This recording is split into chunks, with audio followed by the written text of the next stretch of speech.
Det, som vi gør her på Bethesda, det er, at vi laver det lange sejtræk. Hvis man tænker på, at Jesus han investerede sit liv i de 12 disciple. Vi tror på, at den sande forvandling, den sker gennem en længere proces.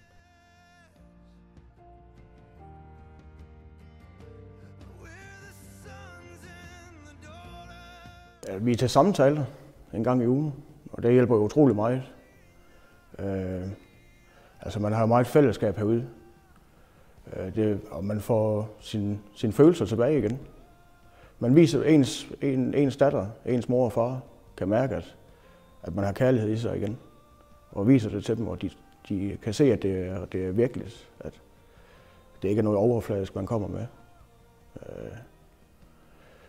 Og så er det relationen til Jesus, det synes jeg er fedt, faktisk. At gøre disciple, jamen det er at tage den snak og de skridt, der skal tages. Mennesker de får lov til at opleve en fysisk, og det kan jo både være på godt og ondt, hvordan du reagerer på forskellige udfordringer, man kan komme ud for. Og også så den guidning, der nogle gange er, og den skal man også ture at tage.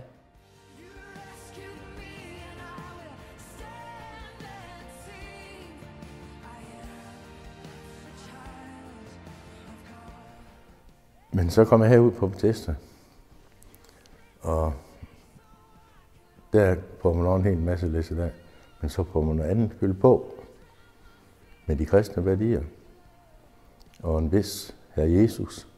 Og det er jo pragtfuldt for ham ind som herre i mit liv.